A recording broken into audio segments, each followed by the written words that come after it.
अस्सलाम वालेकुम वरहमतुल्लाहि वबरकातुहू। माय डियर ब्रदर्स सिस्टर्स, मेरा नाम राजा ज़ियाउल हक है, assistant professor at the international Islamic university and CEO at youth club. Shab Barat या 15 शाबान की फजीलत के अतबार से हमारी उम्मत में बहुत बहस व मुबाहिसा पाया जाता है और अक्सर लोग इसके बारे में बहुत गर्मा गर्मी भी हो जाती है। तो मैंने सोचा कि आज मैं आपके सामने एक बहुत ही मोतदिल अंदाज में, बहुत ही बैलेंस तरीके से इसके बारे में कुछ बातें पेश करूँ। सबसे पहली बात यह है कि हम लोग हमेशा ये चाहते हैं कि अल्लाह ताला हमसे राज़ी रहे, अल्लाह के नबी करीम सल्लल्लाहु अलैहि वसल्लम की जो तालीमात हम तक पहुंची हैं हम उनके मुताबिक अमल करें और सारे वो काम करें जिससे अल्लाह राज़ी हो जाता है। अब बात यह है कि अल्लाह को राज़ी करने के लिए जो इन्फॉर्मेशन आपको चाहिए होगी वो ज़ाहिर सी बात है, उसके दो ही बुनियादी तौर पे सोर्सेज हैं। तो या तो वो अल्लाह सुब्हान ताला की किताब है कुरान मजीद, या फिर वो नबी करीम सल्लल्लाहु अलैहि वसल्लम की सुन्नत है जो कि 100% ऑथेंटिक है। मैंने कुछ दिन पहले बिदतों से रिलेटेड भी एक वीडियो पोस्ट किया था जिसमें हम लोगों ने एक रूल डिस्कस किया था जो हमारी शरीयत का है कि जहाँ तक दीन का ताल्लुक है तो हमेशा वही काम किए जाएंगे जिस पे 100% अल्लाह और उसके रसूल की मोहर हो। इसके अलावा अगर कोई इबादत हम नए तरीके से दीन में लेके आएंगे तो वो फिर बिदत में शुमार की जाएगी और नबी करीम सल्लल्लाहु अलैहि वसल्लम की इस बारे में बड़ी सख्त वईद है कि हर बिदत जो है वो गुमराही है और हर गुमराही जो है वो जहन्नम की आग में है। तो आइए अब देखते हैं कि शाबान और स्पेशली ये जो निस्फ शाबान है या 15 शाबान है कि जिसको हमारे आम इस्तिलाह में शब बारात कहा जाता है, इसकी हकीकत क्या है। तो सबसे पहले हम वो चीज़ें डिस्कस करते हैं जो 100% ऑथेंटिक हैं।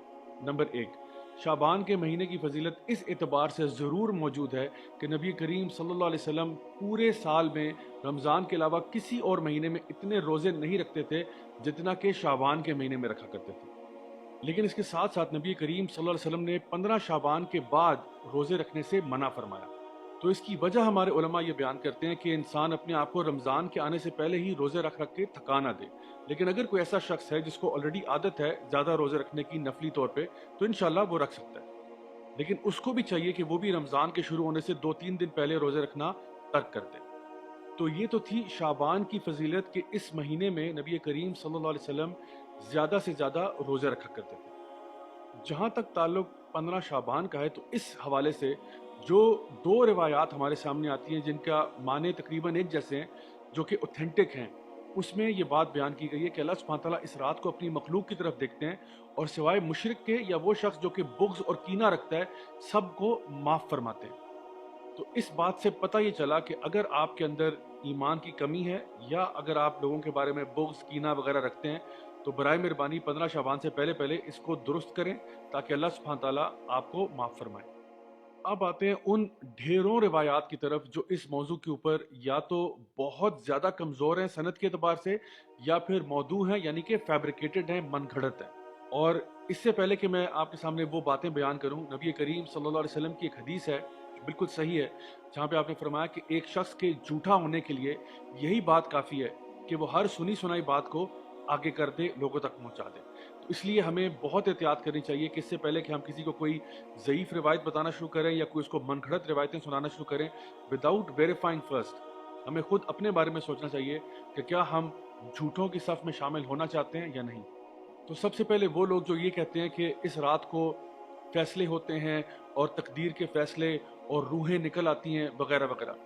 तो पहली बात तो ये कि रूहों का निकलना तो हमारे दीन में कोई टॉपिक है ही नहीं, क्योंकि जो शख्स एक दफ़ा फोत हो गया उसका मामला अल्लाह के साथ है, वो आलिम बरज़ख है। जो फोत हो गया वो वापस नहीं आता। दूसरी बात ये कि जो लोग ये कहते हैं कि इस रात में कुरान मजीद नाजिल हुआ था, ये बिल्कुल फैब्रिकेटेड बात है। इसलिए क्योंकि कुरान मजीद हम सब जानते हैं कि वो लैलतुल क़द्र में नाजिल हुआ था। इन्ना अंज़लनाहु फ़ी लैलतुल क़द्र वमा अदराका मा लैलतुल क़द्र, ये बच्चा बच्चा ये बात जानता है। और लैलतुल क़द्र जो है वो रमज़ान के अंदर आखिरी अशरे की ताक रातों में तलाश की जाती है। फिर वो अहदीस जहाँ पे लोग ये कहते हैं कि जी अल्लाह ताला समा दुनिया पे आता है और कहता है कोई है मुझसे मफ़रत मांगने वाला, कोई है मुझसे बख्शिश तलब करने वाला, कोई है मुझसे दुनिया और आखिरत की कोई चीज़ मांगने वाला जिसको मैं अता फरमाऊँ। तो ये बात सिर्फ निस्फ शाबान के लिए मखसूस नहीं है, बल्कि हर रात को ऐसा होता है। ये वो तहज्जुद का टाइम है जिस पे हमें उठना चाहिए, अल्लाह ताला से दुआ करनी चाहिए, नमाज़ पढ़नी चाहिए। ये एक मसनून चीज़ है जो हम कर सकते हैं पूरा साल। इसके अलावा कुछ ऐसी रसूमात जो लोगों ने अपनी तरफ से घड़ी हुई हैं, फॉर एग्जांपल हलवे बना बना के लोगों को खिलाना या कब्रिस्तान जाना, या इसके अलावा बन ठन के तैयार होना और ये कहना कि ये मुर्दों की ईद है, ये सब चीज़ें जो हैं ये फैब्रिकेटेड हैं, इनका कोई वजूद हमारे दीन में नहीं मिलता। इसके साथ साथ जितनी भी अहादीस इबादत के एतबार से आती हैं कि इस रात को ख़ास इबादत 100 रकत नमाज पढ़ी जाए और 14 रकत नमाज पढ़ी जाए और यूं पढ़ा जाए। ये सारी की सारी रिवायात फैब्रिकेटेड हैं, मौदू हैं और हमें कभी भी किसी तक मुंतकिल नहीं करना चाहिए इनको। आप किसी भी ऐसे आलिम से जो हदीस का पुख्ता इल्म रखते हैं, चाहे उनका ताल्लुक किसी भी मकतबा फ़िक्र से हो, उनसे अगर आप पूछेंगे कि जी हमें बताइए कि जो हदीस हम जिक्र कर रहे हैं क्या ये हदीसें सेहत के अतबार से सही हैं, वो खुद आपको बताएंगे कि हाँ इनमें ऐसी रिवायात मौजूद हैं जो कि बहुत ज़्यादा वीक हैं या फिर फैब्रिकेटेड हैं, मौदू हैं, यानी कि किसी ने खुद से घड़ी हैं। नबी करीम सल्लल्लाहु अलैहि वसल्लम ने कभी ऐसा जिक्र नहीं किया था। फिर रही वो बात कि लोगों का ये कहना कि जी इस रात को किस्मत के फैसले होते हैं, तकदीर के फैसले होते हैं, ये बात भी दुरुस्त नहीं है, क्योंकि ये फैसले भी लैलतुल कदर की रात में होते हैं। अल्लाह सुब्हानहू व तआला फरमाते हैं तनज़्ज़लुल मलाइकतु वर्रूहु फ़ीहा बिइज़्नि रब्बिहिम मिन कुल्लि अम्र, कि इस रात को जिब्रील अमीन और फरिश्ते नाजिल होते हैं हर फैसला लेकर अल्लाह ताला की तरफ से। So my dear brothers and sisters, अगर हमने वाकई अल्लाह ताला को राज़ी करना है, अपने गुनाहों को बख्शवाना है, तो क्यों ना हम वो अमाल करें और कसरत से करें जो कि नबी करीम सल्लल्लाहु अलैहि वसल्लम से, आपके सहाबा से, ताबीन से, तबा ताबीन से 100% साबित शुदा है। मसलन तहज्जुद की नमाज पढ़ना, खूब सदका खैरात करना, खूब टाइम लगा के जिक्र करें, कुरान मजीद 3-3 4-4 घंटे कुरान पढ़ें, लंबी लंबी रकत नमाजों की नफल नमाजें पढ़ें, कोई मसला नहीं इंशाअल्लाह ताला, ऐसे आप तमाम काम सारा साल ही कर सकते हैं। अब अगर कोई ये शख्स कहता है कि जी हम 15 शाबान को अगर ख़ास तौर पे कुछ इबादत कर लें तो इसमें हर्ज ही क्या है? हर्ज सिर्फ इतना है कि अगर तो आपका ये रोज़ का मामूल है तो ज़रूर करें, दुआएं मांगें, जिक्र करें, कुरान पढ़ें, ज़रूर करें।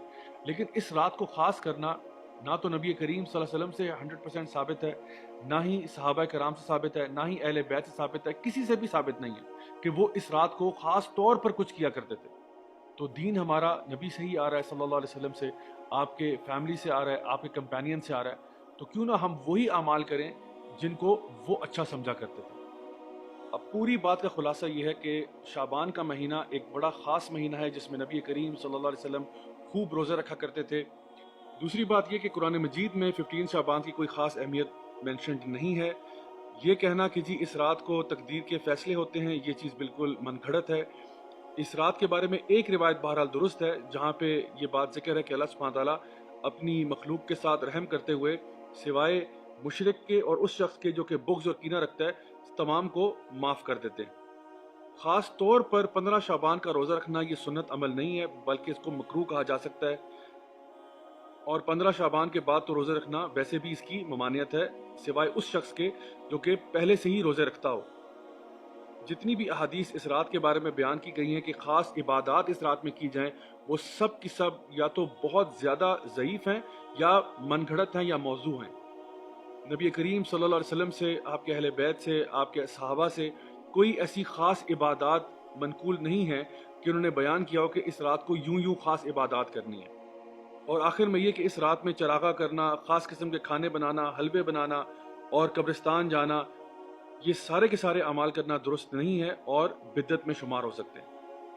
अल्लाह ताला से दुआ है कि अल्लाह ताला हमें बिल्कुल सही मानों में अपने दीन पर चलने की तौफीक अता फरमाए, हमारी कमियां, कोताहियां, गलतियों को माफ़ फरमाए और हम सबको जन्नतुल फिरदौस में आला मकाम नसीब